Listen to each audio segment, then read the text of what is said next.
70 साल का लड़का कैसे बन गया पाकिस्तानी जासूस। 8वीं तक उर्दू स्कूल में पढ़ा, दिन भर मोबाइल में लगा रहता। 6 महीने पहले दिल्ली गया था। मुजफ्फरपुर शहर से करीब 25 किलोमीटर दूर एक शांत और पिछड़ा गांव रतनपुरा, जहां की सुबह अमूमन खेतों की सौंधी महक और मकई सुहाती महिलाओं की गपशप से शुरू होती है। लेकिन 22 मई की सुबह ऐसी आई जिसने पूरे गांव को देश की सबसे बड़ी सुर्खियों में ला खड़ा कर दिया। गांव के 17 साल के एक लड़के पर आरोप है कि उसने पैसे के लिए पाकिस्तान को भारत की खुफिया जानकारी भेजी है। रतनपुरा गांव की गलियों में आजकल अजीब ही खामोशी है, जो सिर्फ दबी छुपी फुसफुसाहटों से टूटती है। गांव में एक कोने से मकई सुहाती महिलाओं बिना कैमरे देखे कहती है, जहां आग लगती है वहीं धुआं उठता है। बिना कुछ किए तो पुलिस किसी को नहीं पकड़ेगी। वहीं पास खड़ा एक उम्रदार शख्स इस बात को मानने से इनकार करता है। अरे अभी तो बच्चा है, खुद खाने का होश नहीं, वो क्या ही करेगा। लेकिन गांव के युवाओं की हकीकत का अंदाजा है। स्मार्टफोन और इंटरनेट की इस दौर में सरहदों की दूरियां मिटा दी है। नाबालिग की गिरफ्तारी के बाद भास्कर रिपोर्ट रतनपुरा गांव पहुंचा। ऑन कैमरा कोई कुछ बोलने को तैयार नहीं, लेकिन ऑफ कैमरा सब बताया। पढ़िए ग्राउंड रिपोर्ट। गांव के एक किशोर ने बताया कि आरोपी लड़का बचपन से ही मोबाइल का शौकीन था। स्कूल आते जाते उसके हाथ में हमेशा फ़ोन होता था और वह इंस्टाग्राम, टेलीग्राम जैसे सोशल मीडिया ऐप पर घंटों बिताया करता था। मोहम्मद शाकिर, जो गांव के एक छोटी सी पान की दुकान चलाकर अपने परिवार का पेट पालते हैं, उनके 2 बेटे, यह छोटा था। बड़ा बेटा मदरसे में पढ़ता है और छोटा गांव के ही उर्दू विद्यालय में है। 8वीं तक पढ़ने के बाद उसने स्कूल जाना छोड़ दिया। पिता ने 9वीं में दाखिला तो कराया, लेकिन उसका मन किताबों से ज़्यादा मोबाइल की स्क्रीन में रमता था। नवंबर में दिल्ली कमाने गया था।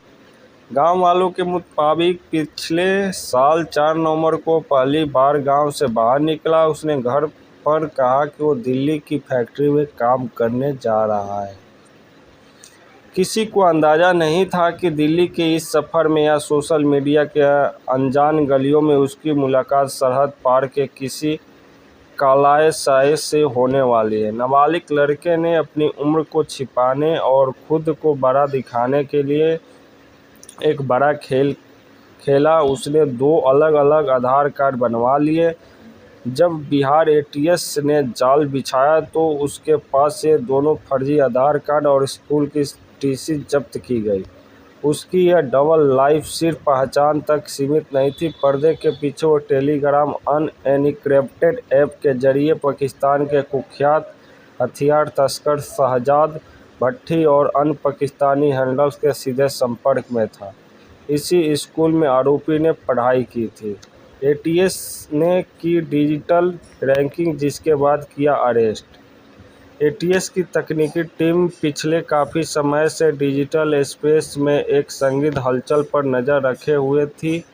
जांच एजेंसियों को पुख्ता इनपुट मिला कि बिहार के एक सुदूर गांव के भारत के बेहद संवेदनशील और राजनीतिक सैन्य ठिकानों की जानकारी सरहद पार भेजी जा रही है।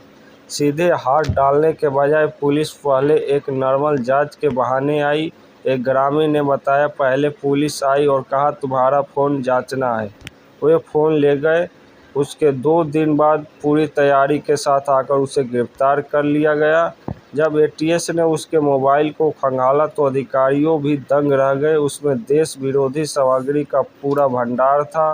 वो लड़का कई महत्वपूर्ण ठिकानों की रेकी करता था, उसकी तस्वीर और वीडियो बनाता था, और उस सबसे खतरनाक बात वो है कि उन जगहों पर जीपीएस कोऑर्डिनेट पाकिस्तानी तस्करों को भेजा रहा था, जिसके बदले उसे खूब सारा पैसा मिल रहा था। आशंका है कि यह जानकारी का इस्तेमाल किसी बड़ी आतंकी साजिश के लिए किया जाना था।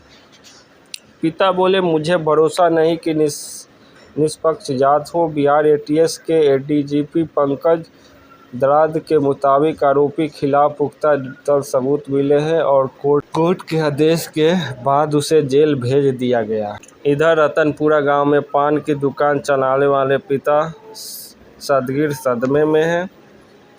वे कहते हैं, पुलिस ने कहा था कि पूछताछ के लिए ले जा रहे हैं, कोई विशेष बात नहीं है।